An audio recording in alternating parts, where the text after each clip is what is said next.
Baik, assalamualaikum warahmatullahi wabarakatuh. Selamat siang dan selamat bertemu kembali di kuliah umum Behavior Economics seri ketiga. Yang kali ini kita akan membahas topik mengenai planners dan doers ya.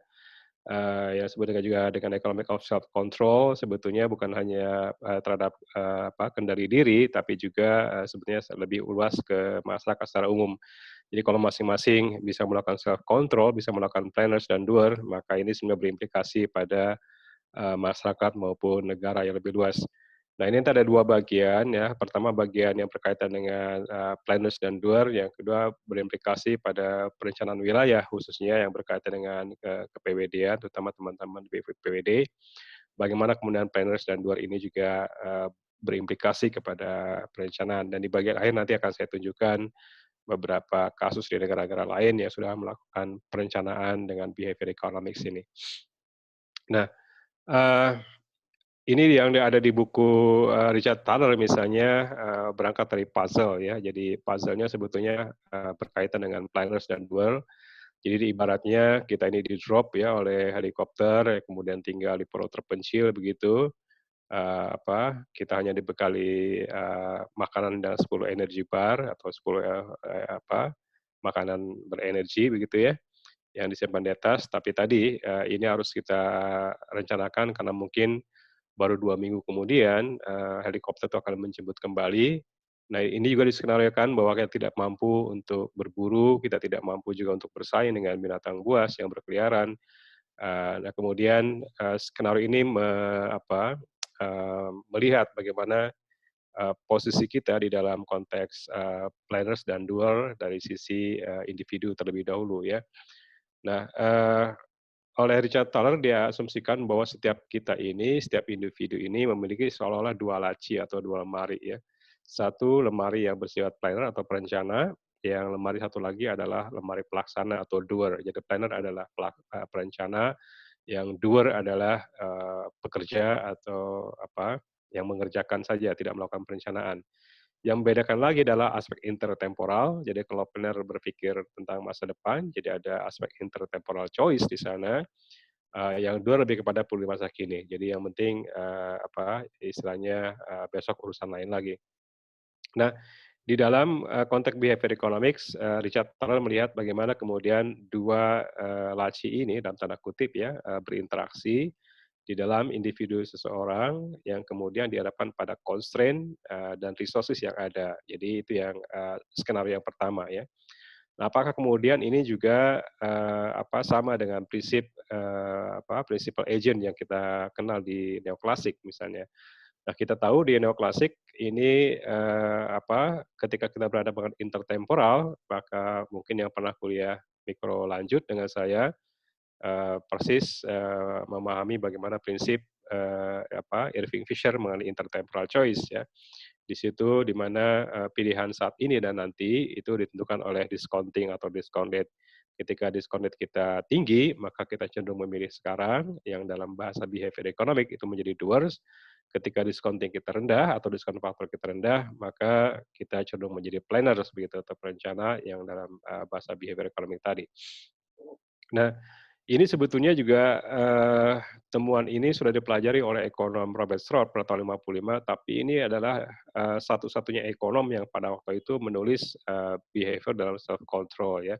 Dan, tidak banyak dilirik paper ini, ketika kemudian Richard Thaler kemudian, mempelajari kembali bagaimana self control ini dalam konteks behavior economic ya, dalam konteks perencanaan dan, pelaksanaan, maka Richard Thaler kemudian melirik kembali paper Stroud ini dan mereplikasi apa yang dilakukan oleh, Robert Stroud ya. Nah, prinsipnya ada di dalam, penjelasan klasik, self control ini disiapkan dengan Homerian approach ya. Homerian ini adalah cerita yang ditulis Homer mengenai Odyssey atau Ulysses. Nanti saya jelaskan sebentar ya. Ini adalah cerita klasik ya berkaitan dengan, kendali diri dan perencanaan. Nah, jadi kalau kita lihat di dalam, cerita Homer dengan Odysseus atau Ulysses misalnya dalam sebagian, literatur ditulis Ulysses, sebagian Odysseus.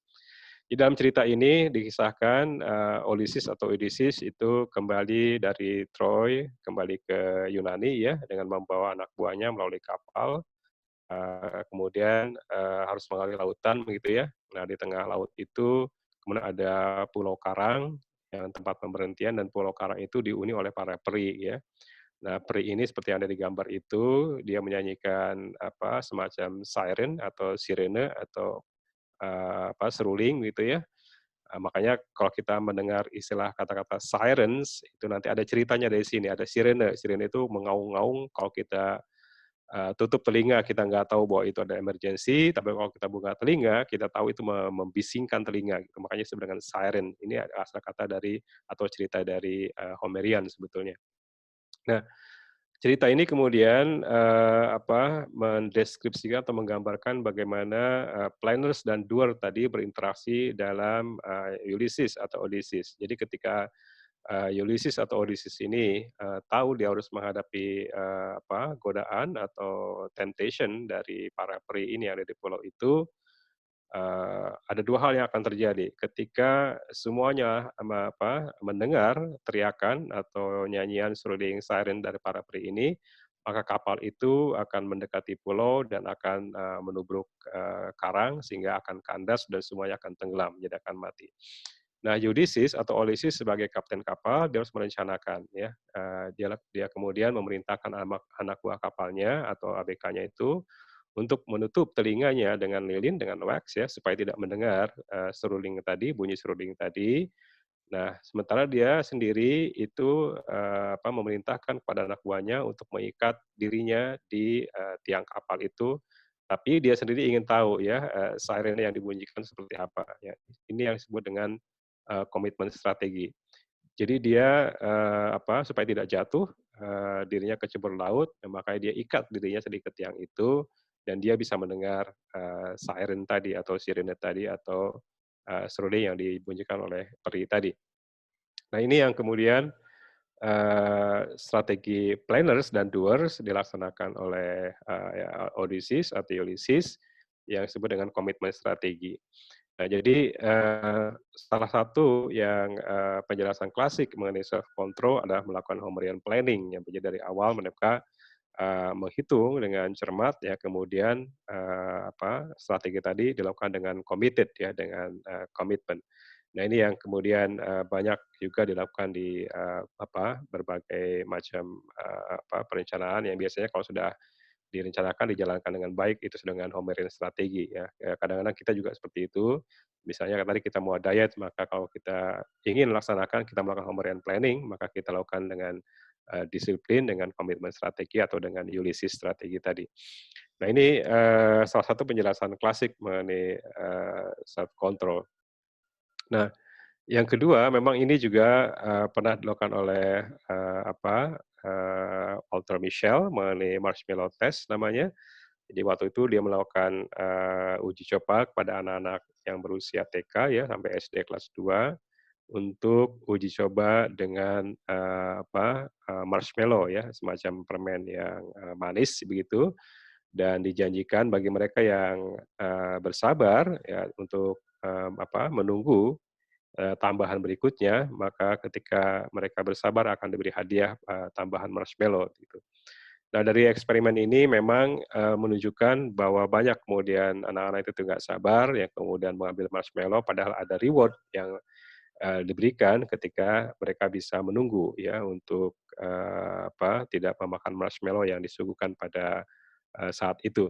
Nah, ini menunjukkan adanya self control. Nah, ini yang menarik karena tulisan dari Walter Mischel ini juga di-follow up beberapa tahun kemudian, beberapa tahun terakhir, jadi eksperimen tahun 60, direplikasi lagi tahun 20-an sambil melacak anak-anak yang memang mengikuti marshmallow test ini. Jadi memang temuannya yang mengejutkan adalah anak-anak yang memang dilatih sabar itu cenderung sukses di masa depannya gitu ya. Sementara anak-anak yang tadi pada saat ujian marshmallow testnya cenderung mengambil marshmallow saat ini, itu kecenderungannya memang mereka tidak karirnya tidak lebih baik di masa mendatang. Jadi ini salah satu hasil uji dari self control dari Walter Mischel.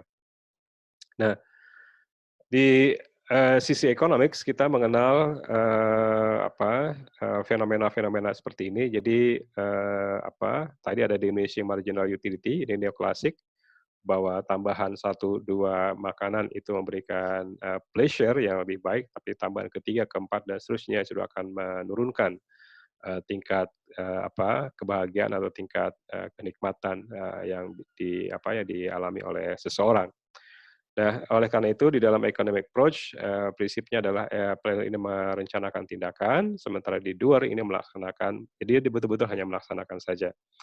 Dan di neoklasik kita juga mengenal istilah smoothing out consumption ya melalui, Fisher theory tadi, jadi dengan saving dan borrowing begitu, atau tadi melakukan komitmen, strategi. Nah ini yang kemudian, digambarkan oleh Guild Curve. Jadi kalau dalam helikopter tadi misalnya ya, eee, ketika doer tadi memakan 3 energi bar pada hari pertama ya, 3 energi bar hari kedua, dan 3 energi bar pada hari ketiga, yang tersisa tinggal satu, maka setelah itu mungkin dia akan, kolaps ya, tidak memiliki makanan lagi. Jadi memang, strategi yang dilakukan oleh planners adalah bagaimana kemudian, mencegah supaya, kurva ini tidak sampai ke yang besar. Karena ketika kurva ini ke yang besar, dia begitu makan yang, banyak, ya tidak merasa bersalah tadi, atau ketika kemudian biasanya orang yang suka berbohong, sering begitu, itu kurva guilt-nya seperti ini, karena dia tidak merasa bersalah tadi. Tapi kalau yang berbohong baru sekali mungkin merasakan loss of guilt. Jadi di sini kemudian, kurva, kesalahan atau kurva guilt tadi, tercermin. Jadi prinsipnya di dalam guilt curve adalah planners bagaimana mencegah supaya kurva ini tidak sampai ke besar tadi. Tapi ini tentu sangat sulit ya karena oleh, menentukan berapa level, guilt curve ini tentu sangat relatif dan, sulit mengontrol atau sulit mengawasi. Oleh karena itu, diperlukan tindakan lain ya dalam bentuk, komitmen strategi maupun juga, perencanaan yang lebih baik. Nah, hasil temuan Stroud juga menunjukkan bahwa, komitmen strategi itu lebih baik atau lebih efektif daripada guilt strategi. Karena guilt strategi itu tadi ya, kita menceramai orang, "Eh, kamu jangan melakukan ini, jangan melakukan itu salah, itu tidak efektif." Yaitu guilt strategi itu adalah, kita mengkhotbahi orang, menceramai orang ya, tentang salah dan benar, tapi kemudian kalau kita lakukan namanya komitmen strategi, yang ditujukan oleh perencana, misalnya bahwa perencana itu betul melaksanakan apa yang direncanakan, maka itu lebih efektif menimbulkan trust ya dari, doers. Tapi kalau perencananya tidak melakukan komitmen strategi, maka doer juga tidak akan melakukan, komitmen karena, ditujukan oleh planners yang tidak, committed tadi. Nah, memang di dalam, beberapa hal komitmen strategi juga sering, terhambat oleh adanya eksternalitas ya. Eksternalitas ini mungkin tadi ada asymmetric information ya, kemungkinan juga ada, behavior yang, menyimpang dan sebagainya yang oleh, David Lipson misalnya disebut dengan, model beta delta. Sebenarnya model beta delta ini juga sama dengan model planners dan doer. Ya prinsipnya adalah bagaimana kemudian, memisahkan antara planners dan doers, ya kemudian bagaimana kemudian juga planners melakukan committed, strategi, sehingga doers juga bisa melaksanakan, komitmennya. Nah ini yang, dilihat dari sisi, behavior economic. Jadi implikasi bagi planners dan doer atau PD ini, bahwa perencanaan kebijakan biasanya terkait pada perilaku dua sistem tadi. Jadi kalau si perencananya sendiri suatu saat dia menjadi perencana dan di sisi lain dia menjadi doers, ya hanya mikirin saat ini, maka tidak ada komitmen strategi. Ya mungkin tadinya sudah merencanakan untuk sekian tahun, nah tiba-tiba dia hanya memikirkan saat ini, ya berubah, total. Nah itu yang kemudian, ada konflik antara planners dan doers ya. Kemudian, di sisi lain juga tadi, apakah memang masyarakat, cenderung pada juga mengikuti planners atau berada pada posisi planner atau posisi doer. Sehingga di dalam kebijakan ekonomi misalnya instrumen-instrumen ini bisa digunakan seperti insentif dan disinsentif ya, command and control. Ini biasanya kita gunakan untuk melakukan komitmen strategi ya. Singapura misalnya lebih cenderung menggunakan command and control, ya sementara negara lain biasanya menggunakan insentif dan disinsentif ya, apapun yang dilakukan prinsipnya adalah bagaimana, menegakkan komitmen strategi, di dalam perencanaan tadi. Nah, di sisi lain juga, ada home run approach tadi yang kasus, Odysseus atau Ulysses tadi, lagi-lagi di situ memerlukan, komitmen strategi. Jadi, kuncinya memang di dalam planning ini, di dalam perencanaan itu adalah, komitmen. Karena kemudian juga ini bisa berimplikasi kepada perilaku masyarakat ya yang akan yang sudah kita sampaikan di kuliah sebelumnya ya mengenai framing ya, mengenai bias dan sebagainya di sana. Nah, bagaimana kemudian dengan konteks perencanaan yang lebih luas ya. Jadi, di dalam konteks perencanaan memang ini, behavior economic melihat bagaimana apa yang disebut dengan human side of planning ya, sisi lain dari perencanaan. Ini kalimat yang saya kutip dari Mayor Nanjing waktu saya ikut World Urban Forum di Nanjing di China ya tahun, 2005 atau 2006 saya lupa. Pada waktu itu, wali kota Nanjing ini diwawancara oleh, moderator ya atau ditanya oleh moderator karena Nanjing pada waktu itu dinobatkan sebagai the harmonious city oleh, UNESCO ya, kota yang paling harmonis. Karena di situ ada perencanaan yang sangat matang untuk mempreserve, heritage atau budaya, di sisi lain juga melibatkan perencanaan kota yang, cukup modern tapi tidak meninggalkan akar budaya yang ada di, Cina ya, di Nanjing. Karena di Nanjing itu ada makam, Sun Yat-sen di sana ya, dan kotanya memang sangat, rapi ya, sangat harmonis, sehingga moderator menanyakan pada waktu itu, "Apa yang Anda lakukan?" Nah, jawaban dia cukup sederhana, dia bilang, "We build this city just like we're taking care of people," ya, "It has history and feeling." Jadi kami membangun kota ini seperti kami merawat manusia katanya, ada sejarah dan ada perasaan. Nah, ketika ditanya lagi, "Apa yang dimaksud dengan perasaan?" Ya, Anda rasakanlah kalau misalnya tadi ada orang buta jalan di trotoar, kemudian kejeblok, ya trotoarnya tidak rata, maka itu bagaimana perasaan Anda, dibilang gitu ya. Kemudian ada orang naik sepeda, misalnya kemudian ketabrak mobil karena jalur sepeda diserobot, "How do you feel?" Nah, itulah yang disebut dengan history and feeling tadi. Ya, dia melihat bagaimana sisi, human side dari perencanaan kota dijalankan, di Nanjing. Nah, ini juga, di konteks, yang lebih luas, banyak juga sekarang diaplikasikan di pembangunan pedesaan, misalnya di rural development ya, bagaimana kemudian petani, apakah mau mengadopsi pupuk atau tidak ya, pestisida atau tidak, itu ternyata bukan faktor, harga dan biaya semata-mata, karena ada faktor, behavior economic ya, apakah dia cenderung delay misalnya atau menunda atau cenderung mengadopsi lebih cepat, itu ada faktor-faktor, framing dan juga behavior economic yang lain di sana. Nah, ini contoh yang dilakukan oleh, tim dari Harvard University ya, ini bukan Harvard Unpad tapi Harvard betul.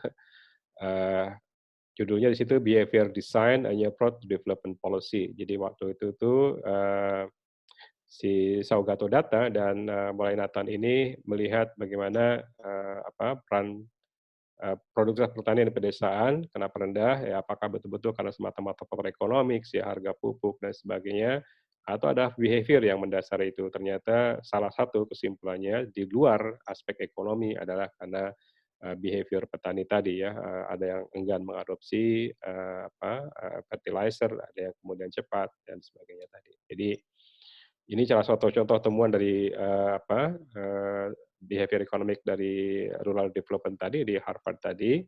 Kalau di neoklasik kita mengatakan pupuk tidak tersedia atau pupuk terlalu mahal ya, pupuk tidak, petani tidak tahu bahwa produksi akan meningkat, pupuk akan meningkat produksi dan sebagainya. Itulah, biasanya kemudian, jawaban-jawaban neoklasik terhadap penjelasan produktivitas yang rendah. Sementara, di behavior economic ternyata temuannya adalah ada procrastinate repeatedly. Jadi ada kecenderungan untuk menunda ya, berulang-ulang, ada sebenarnya pupuknya tapi tidak digunakan. Nah, kenapa tidak digunakan juga, ini karena ada self control atau ketiadaan self control, seperti yang dijelaskan di slide itu ya. Ini yang kemudian juga ternyata bukan masalah harga dan, ketersediaan yang menimbulkan masalah self control atau masalah, procrastinate, jadi masalah behavior economics. Nah, ini yang, pentingnya bagaimana, planners dan doer atau perencanaan dalam konteks, pembangunan pedesaan atau pembangunan perkotaan yang lebih luas ya. Nah, kita lihat juga dalam konteks, perencanaan kota yang lebih, luas lagi, kita mengenal namanya planning policy di dalam, konteks perencanaan, karena planning policy ini adalah tadi adanya, komitmen strategi yang dilanggar atau ketiadaan komitmen strategi karena ada bias ya, Biasanya bias itu, infrastrukturnya dibangun untuk jangka panjang, yang kemudian dilihat adalah fenomena sehari-hari. Sehingga sering kita lihat misalnya, U-turn yang kemudian ditutup, padahal jalan itu sengaja dibuat U-turn supaya memudahkan kita untuk membelok gitu ya. Kenyataannya dalam perencanaannya U-turn itu sudah dibuat, tapi faktanya kemudian U-turn itu ditutup kembali, artinya menimbulkan macet yang kemudian juga banyak, dikuasai oleh misalnya polisi cepek istilahnya dalam, kutipan ini tadi.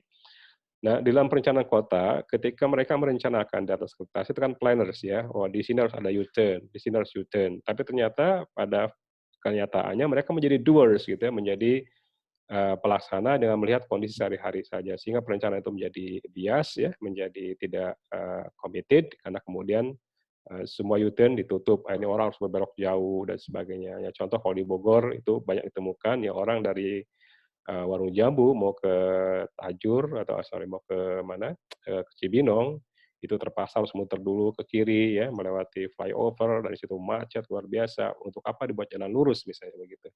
Nah ini yang, dikatakan sebagai, planning, fallacy dalam, sistem perkotaan.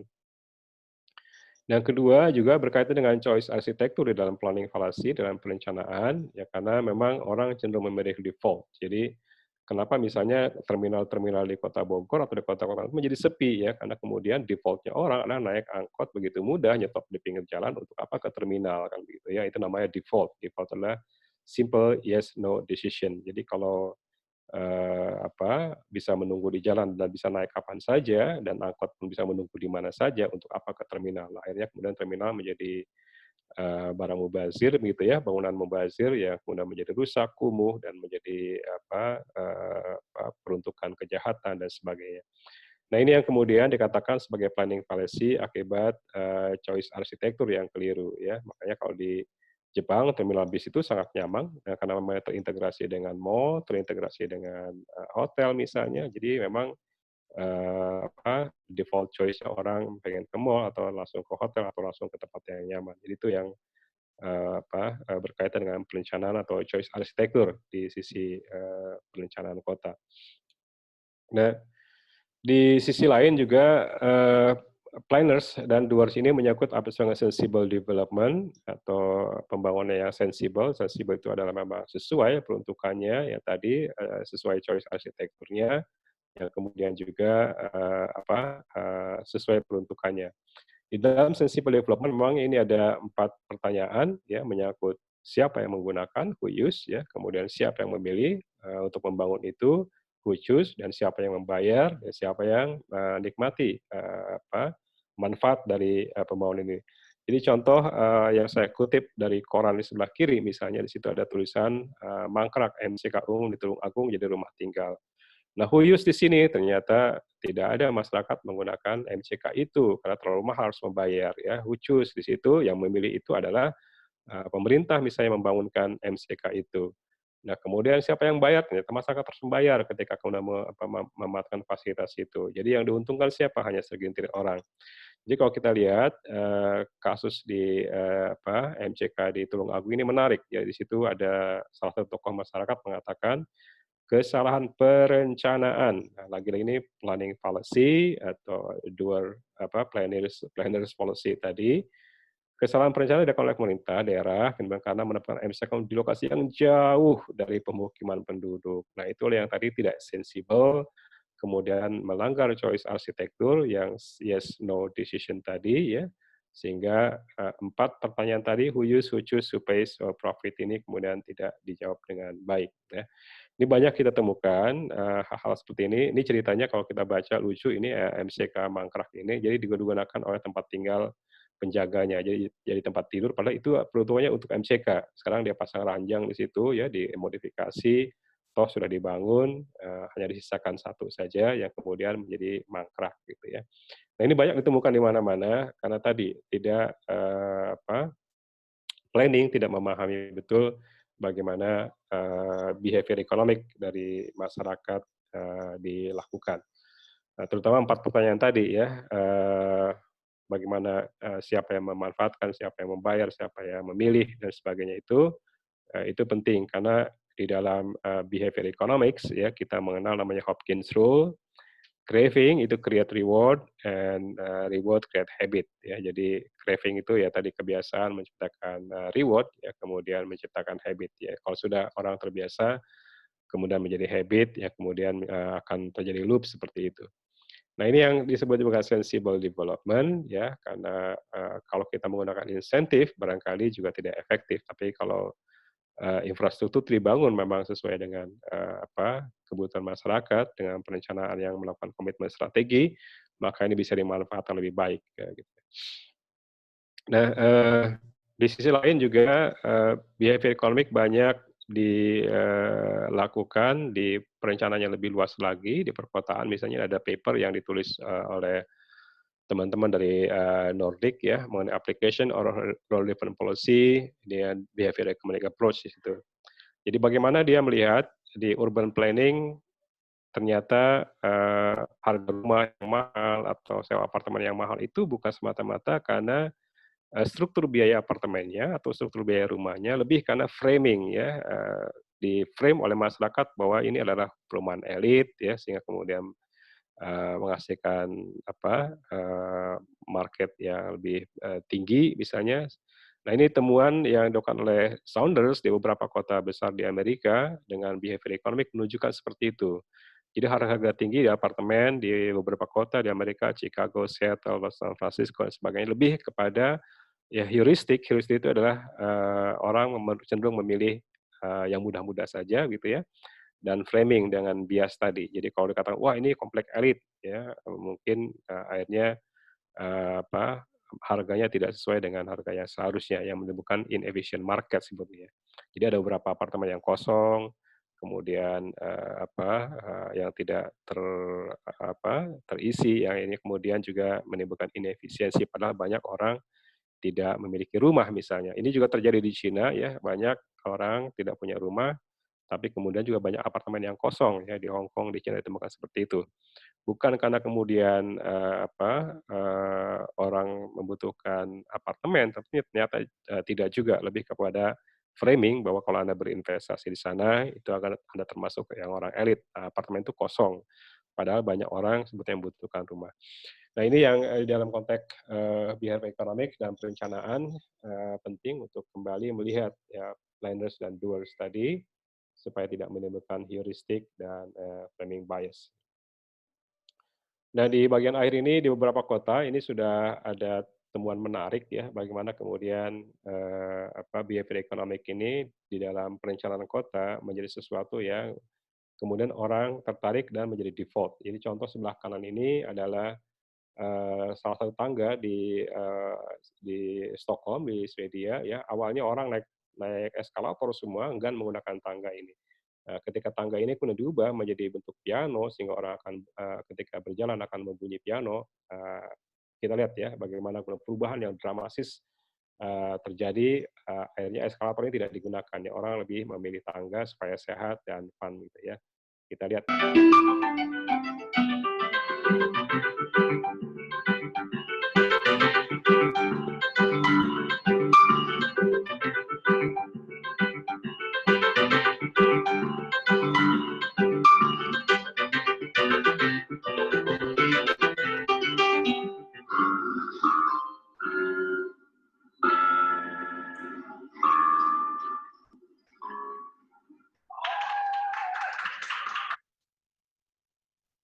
Ya, itu tadi bagaimana behavior economic dalam perencanaan dilakukan.